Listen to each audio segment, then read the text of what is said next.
بسم اللہ الرحمن الرحیم۔ آج ہم قرآن مجید کی سورۃ التوبہ کی آیت نمبر 14 پر ہم بات کریں گے۔ قاتلوہم یعذبہم اللہ بایدیکم ویخزہم وینصرکم علیہم ویشفی صدور قوم مؤمنین۔ یہ سورہ توبہ کی سورت نمبر 9 کی آیت نمبر 14 ہے، اور ان 24 آیات میں سے ایک ہے جن کے بارے میں بعض لوگ پروپیگنڈا کرتے ہیں کہ ان آیتوں میں غیر مسلموں کو مارنے کاٹنے کا قرآن حکم دیتا ہے۔ حالانکہ ہم اس سے پہلے ایسی دوسری آیتوں کے بارے میں اس جھوٹے پروپیگنڈے کی حقیقت صاف کر چکے ہیں، بیان کر چکے ہیں کہ نہ اس آیت میں نہ قرآن کی کسی اور آیت میں ایسا کوئی حکم نہیں ہے۔ یہ ایک جھوٹا پروپیگنڈا ہے جو قرآن کی سچی تعلیمات سے دور رکھنے کے لیے گھڑا جاتا ہے۔ آپ کو حیرت ہوگی کہ اس آیت میں جو اس سورت کی آیت نمبر 14 ہے اور اس سے پہلے کی جو آیت ہے آیت نمبر 13، سورۃ التوبہ کی آیت نمبر 13 اور آیت نمبر 14 میں حقیقت وہ یہ ہے کہ قرآن اور اسلام غیر مسلموں کو کاٹنے مارنے کا نہیں بلکہ ان کے ساتھ امن اور صلح کے ساتھ رہنے کی تعلیم دیتا ہے۔ جب ہم اس کو پڑھتے ہیں گہرائی کے ساتھ تب یہ بات اور یہ حقیقت سامنے آتی ہے، اور اس کے ساتھ ہی قرآن یہ بھی سکھاتا ہے، اس آیت میں ہمارے سامنے یہ بات آتی ہے کہ قرآن یہ بھی سکھاتا ہے کہ مسلمان ظلم کے خلاف انصاف کی جو لڑائی لڑیں اس میں کسی کے دھرم کو نہ دیکھیں بلکہ پوری انسانیت کے ساتھ انصاف کے لیے اٹھ کھڑے ہوں۔ سورہ توبہ کی جو آیت ہے 14، اس میں اس بات کا حکم دیا گیا ہے۔ آپ کو پتہ ہے کہ عرب جو ہیں وہ قبیلوں اور ٹرائبس کی شکل میں رہتے تھے، اور ان قبائل کا آپس میں امن کا معاہدہ ہوتا تھا۔ کوئی سینٹرلائز گورنمنٹ تو ہوتی نہیں تھی اس زمانے میں، تو قبیلے وہ الگ الگ رہتے تھے اور آپس میں ایک دوسرے کے ساتھ پیس ٹریٹی کر کے رہتے تھے کہ ہم آپس میں ایک دوسرے سے جنگ نہیں لڑیں گے، امن سے رہیں گے۔ یہ سمجھنے کی بات ہے کہ نبی صلی اللہ علیہ وسلم کے دور میں، پیغمبر محمد صلی اللہ علیہ وسلم کے دور میں مسلمان غیر مسلم قبیلوں کے ساتھ امن کا معاہدہ کر کے رہتے تھے۔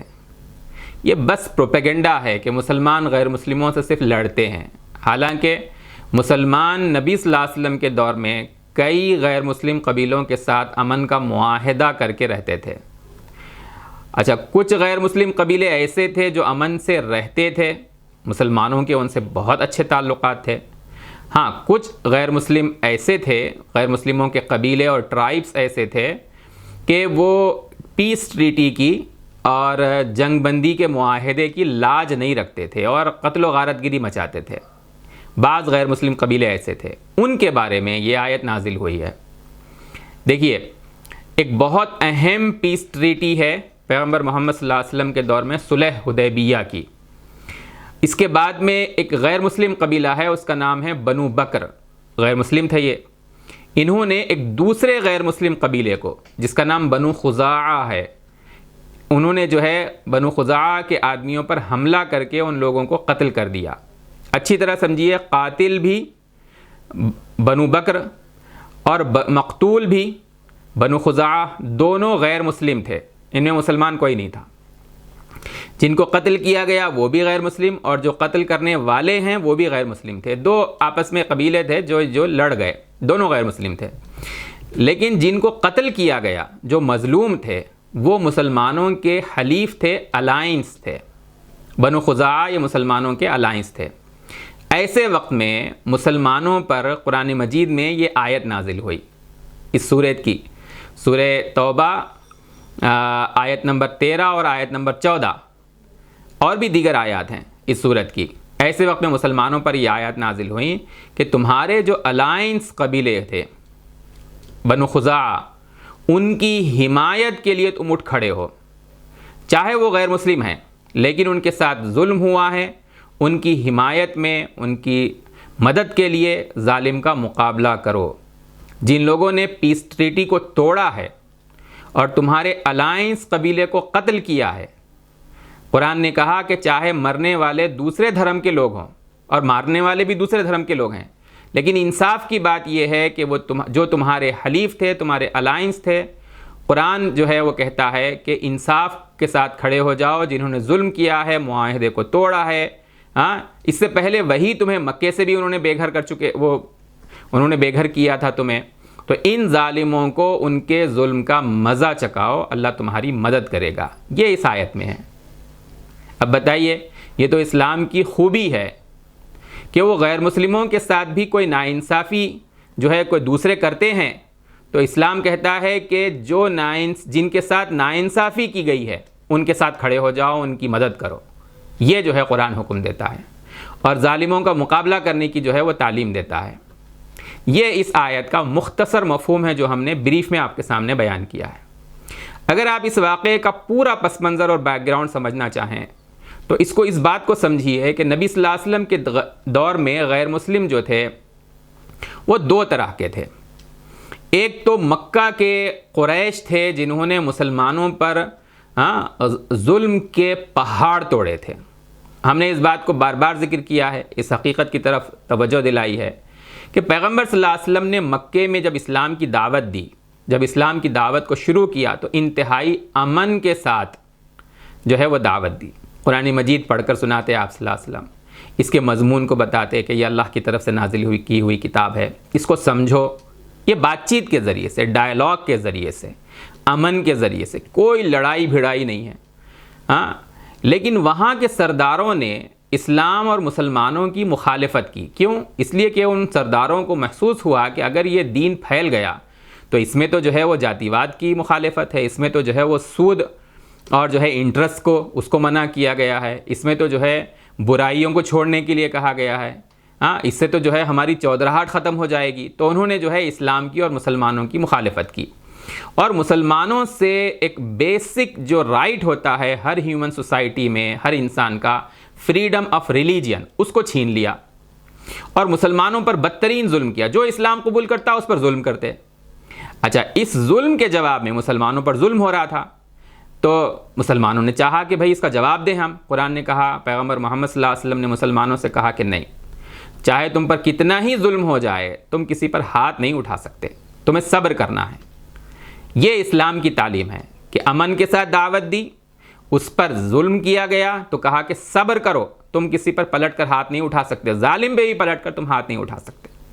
پھر جب ظلم بڑھا ظالموں کا تو مسلمانوں سے کہا گیا کہ اگر تمہیں یہ برداشت نہیں ہو رہا ہے تو پھر تمہارے لیے ایک ہی چوائس ہے کہ تم اپنے اس علاقے کو چھوڑو، اپنے گھر کو چھوڑو، اپنے کاروبار کو چھوڑو، اپنے رشتہ داروں کو چھوڑو، جاؤ دوسرے کسی علاقے میں بس جاؤ جہاں پر تم پر ایسا کوئی ظلم نہ ہوتا ہو۔ لیکن ابھی بھی تم کسی پر پلٹ کر وار نہیں کر سکتے، ہجرت کر جاؤ۔ تو مسلمان جو ہے اس زمانے میں ایتھوپیا گئے پہلے کچھ مسلمان، اور وہاں جب گئے تو وہاں امن سے رہنے لگے۔ لیکن یہ مکے کے جو ظالم تھے ان کو پسند نہیں آیا کہ ارے وہاں جا کر امن سے رہ رہے ہیں، تو انہوں نے وہاں اپنا ایک جو ہے وفد بھیجا اور وہاں پر مسلمانوں کا پیچھا کیا۔ لیکن وہاں کا بادشاہ جو ہے وہ ایک انصاف پسند بادشاہ تھا، انہوں نے جو ہے ظالموں کی بات کو سن کر کہا کہ نہیں، میں مسلمانوں کو تمہارے حوالے نہیں کر سکتا، یہ یہاں رہ سکتے ہیں۔ تب وہ واپس آئے۔ اب جو مکے کے اندر مسلمان بچ گئے تھے، نبی صلی اللہ علیہ وسلم بھی تھے اور بہت سارے مسلمان یہاں پر تھے، ہر ایک تو حبشہ ایتھوپیا نہیں گیا تھا، تو یہاں پر بچ جانے والے مسلمانوں پر، رک جانے والے مسلمانوں پر پھر ظلم کی انتہا کر دی۔ کئی مسلمانوں کو شہید کر دیا۔ حضرت جو ہے یاسر ہیں، حضرت سمیہ ہیں، حضرت بلال ہیں۔ حضرت بلال کو شہید نہیں کیا لیکن بدترین ظلم کیا۔ حضرت خباب ابن ارد پر بہت بدترین ظلم کیا۔ سن کر رونگٹے کھڑے ہو جاتے ہیں کہ کیسا ایک انسان کے اوپر اس طرح کا ظلم کیا جا سکتا ہے۔ زندگی جو ہے مسلمانوں کی تنگ کر دی وہاں پر۔ تو پھر اچھا، یہ چاہتے کیا تھے؟ اسلام چھوڑ دو۔ مسلمان کوئی لڑائی بھڑائی نہیں کر رہے ہیں، کوئی پلٹ کر وار نہیں کر رہے ہیں، امن کے ساتھ ایک دین کو انہوں نے قبول کر لیا۔ تو قرآن نے کہا کہ ٹھیک ہے، کچھ لوگ ایتھوپیا چلے گئے تھے، اب تم جو ہے مدینہ چلے جاؤ۔ تو نبی صلی اللہ علیہ وسلم، پیغمبر محمد صلی اللہ علیہ وسلم اور آپ کے دیگر ساتھی، بچے ہوئے ساتھی، وہ جو ہے کوئی جھگڑا کیے بغیر ہجرت کر کے مکہ سے اپنا شہر چھوڑ کر مدینہ چلے گئے۔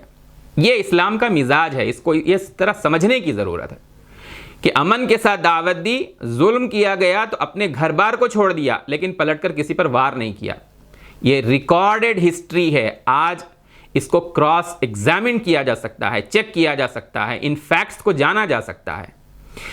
مدینے میں جب مسلمان گئے تو جس طرح سے ایتھوپیا انہوں نے پیچھا کیا تھا تو مسلمانوں کا مدینے میں پیچھا کیا انہوں نے.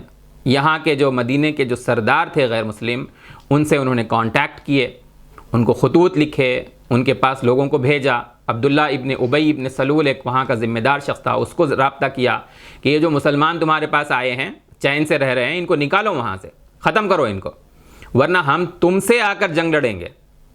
نبی صلی اللہ علیہ وسلم نے جو ہے اس مرحلے کے اوپر اللہ کے حکم پر، قرآن کے آیات کے حکم پر جو ہے اب جو ہے کہا کہ نہیں، اب تک تو ہم نے صبر کیا تھا، اب ان کا مقابلہ کریں گے. اور مدینے کے جو غیر مسلم سردار تھے ان کو سمجھایا کہ یہ جو ہے غلط دباؤ ڈال رہے ہیں، تم ان کے جھانسے میں مت آؤ. پھر اللہ تعالیٰ کا حکم آیا کہ اب تم ان کا جو ہے مقابلہ کرو. تم نے ان کا اپنا گھر چھوڑ دیا، کاروبار چھوڑا، رشتہ دار چھوڑے، سب چھوڑ دیا، پھر بھی یہ تمہاری جان کے دشمن اب تک بنے ہوئے ہیں، یہاں بھی تمہیں چین سے رہنے نہیں دیتے. اب ان کو مت چھوڑو، اب ان کا مقابلہ کرو. ان سے جنگ کرنا پڑے تو جنگ کے لیے بھی تیار رہو. یہ قرآن میں جنگ کرنے کا، قتال کا، جہاد کا جو حکم ہے اس کا یہ پس منظر ہے، یہ بیک گراؤنڈ ہے. اس کو سمجھنے کی ضرورت ہے کہ جہاد جو ہے وہ اسلام پھیلانے کے لیے نہیں ہے یا دوسروں کو نقصان پہنچانے کے لیے بلکہ نہیں ہے، بلکہ اپنی حفاظت کے لیے، ظلم کو ختم کرنے کے لیے آیا ہے. ایک بات یہ ہے. اس کے بعد نبی صلی اللہ علیہ وسلم نے ایک بہت اہم کام کیا، اس کو بھی سمجھنا چاہیے. میں نے جیسے بریف بتایا، اب اس کو میں کھول رہا ہوں اس بات کو کہ مدینے میں جب یہ حالات پیدا ہو گئے کہ ہجرت کر کے مدینہ آنے کے بعد مکے کے جو ظالم تھے انہوں نے پیچھا کیا، تو آپ صلی اللہ علیہ وسلم نے کیا کیا؟ مدینے کے اطراف کے جو قبائل تھے، میں نے پہلے ہی بتایا، پھر ریپیٹ کر رہا ہوں کہ عرب اس وقت ٹرائبس کی اور قبیلوں کی شکل میں رہتے تھے. تو نبی صلی اللہ علیہ وسلم نے مدینے کے اطراف کے اندر جو قبیلے بستے تھے ان کو اپروچ کیا، ان سے تعلق پیدا کیا اور ان کو اپنا حلیف بنایا، اپنا الائنس بنایا. ان میں کی بڑی اکثریت غیر مسلم تھی. آپ ہسٹری کا ریکارڈ نکال کر دیکھ لیجئے. مدینے کے آس پاس کے کئی قبائل ایسے تھے جو اپنے دھرم پر ہی رہے، مسلمان نہیں بنے. وہ مکے کے آس پاس کے کئی قبائل ایسے رہے جو اپنے دھرم پر رہے، غیر مسلم ہی رہے، مسلمان نہیں بنے، لیکن مسلمانوں کے الائنس بن گئے. اچھا، مکہ کے جو ظالم تھے غیر مسلموں کے مقابلے میں جو ہے یہ جو جن کے ساتھ مسلمان معاہدے کر رہے تھے یہ عام غیر مسلم تھے. وہ مکہ کے جو لوگ تھے وہ مسلمانوں کے دشمن بنے ہوئے ہیں. تو عام غیر مسلم جو کسی پر ظلم نہیں کرتا، انہوں نے مسلمانوں سے جو ہے وہ معاہدہ کیا، جنگ بندی کی، پیس ٹریٹیز جو ہے انہوں نے کی ہیں، اور مسلمان ان کے ساتھ بہت امن کے ساتھ رہتے تھے، غیر مسلموں کے ساتھ امن کے ساتھ رہتے تھے، اپنے الائنس کے ساتھ. تو بہت سے ایسے بھی تھے قبیلے جو مسلمانوں کے ساتھ الائنس نہیں بنے، مکہ کے جو ظالم تھے ان کے ساتھ وہ الائنس میں چلے گئے، ان کے حلیف بن گئے، اور انہوں نے مکہ کے ظالموں کے ساتھ مل کر، مدینے کے منافقوں کے ساتھ مل کر، یہودیوں کے ساتھ مل کر مسلمانوں پر جنگوں کو مسلط کیا. ہسٹری میں ریکارڈ موجود ہے. اس مرحلے پر مسلمانوں کو جو ہے حکم آیا کہ اب مقابلہ کرو ان کا. اور جب مسلمانوں نے مقابلہ کیا، پہلے کیا کیا؟ امن کے ساتھ دعوت دی، ہجرت کی، صبر کیا، کسی سے مقابلہ نہیں کیا، کسی پر ہاتھ نہیں اٹھایا، اور جب آخر میں کوئی راستہ چھوڑا ہی نہیں تو اپنی حفاظت کے لیے جب انہوں نے مقابلہ شروع کیا تو مسلمانوں کو اللہ تعالیٰ نے ہر محاذ پر جو ہے وہ کامیابی عطا کی. اور جو ظالم مسلمانوں کے دشمن بنے ہوئے تھے، ظلم کر رہے تھے، ہر محاذ کے اوپر جو ہے ان کو ناکامی اور رسوائی جو ہے وہ ہاتھ آئی. اچھا، یہ نبی صلی اللہ علیہ وسلم مدینہ آنے کے 6 سال تک یہ سلسلہ چلتا رہا. 6 سال کے بعد نبی صلی اللہ علیہ وسلم ایک موقع کے اوپر، کیونکہ کعبۃ اللہ کا گھر تھا، وہاں پر لوگ حج کو جاتے تھے، عمرے کو جاتے تھے، تو عمرے کے ارادے سے نبی صلی اللہ علیہ وسلم سن 6 میں ہجرت کے 6 سال کے بعد جو ہے آپ مکے کے ارادے سے نکلے. یہ ظالم پھر مکے سے باہر لڑنے کے لیے سامنے آ گئے. نبی صلی اللہ علیہ وسلم نے ان کو سمجھایا کہ میں جنگ کرنے نہیں آیا ہوں، اللہ کے گھر عبادت کے ارادے سے ہم آئے ہیں. پھر تم جنگ پر کیوں تلے ہوئے ہو؟ جنگوں نے تو تمہاری کمر توڑ کر رکھ دی ہے. بہتر یہ ہے کہ تم صلح کر لو، جنگ بندی کا معاہدہ کر لو، پیس ٹریٹی کر لو. نبی صلی اللہ علیہ وسلم کے سمجھانے پر انہوں نے صلح کے لیے شرائط رکھ دی، کنڈیشن رکھ دی. اگر تم یہ کنڈیشنوں کو مانو گے تو ہم جو ہے وہ صلح کریں گے. نبی صلی اللہ علیہ وسلم نے کہا صلح کے لیے، جنگ بندی کے لیے ہر شرط منظور ہے. یہ جو آیت ہے دلچسپ بات ہے بہت، اس صلح کے بعد کی ہے. اس کو اچھی طرح سمجھیے. اس میں صاف بات کیا ہے کہ اسلام غیر مسلموں کے بارے میں کس درجے انصاف کا رویہ رکھتا ہے، اس آیت کا اہم ترین مضمون ہے کہ غیر مسلموں پر کوئی ظلم کرے تو مسلمان اس ظلم کے خلاف انصاف کے لیے اٹھ کھڑے ہوں۔ اس آیت میں یہ تعلیم دی گئی ہے۔ اس کا شکل یہ بنی، لوگ غلط فہمی کا شکار رہتے ہیں کہ مسلمانوں کی جو ہے وہ تمام غیر مسلموں سے لڑائی تھی، ایسا بالکل نہیں ہے۔ کتنے ہی غیر مسلم ٹرائب تھے، قبیلے تھے، مسلمانوں کے حلیف تھے، الائنس تھے۔ اور پھر جس وقت یہ صلح ہوئی مکے کے والوں کے ساتھ، تو مکے کے غیر مسلموں کا ایک الائنس قبیلہ تھا جس کا نام تھا بنو بکر۔ ایک پیس ٹریٹی ہوئی، اس میں مسلمان ایک طرف ہیں اور مکے کے لوگ دوسری طرف ہیں۔ آس پاس رہنے والے اور بہت سارے قبائل ہیں، تو کچھ قبائل جو غیر مسلم ہیں وہ مسلمانوں کے ساتھ آ کے الائنس بن گئے، اور کچھ قبائل وہ بھی غیر مسلم ہیں، وہ مکہ کے لوگوں کے ساتھ جا کے الائنس بن گئے۔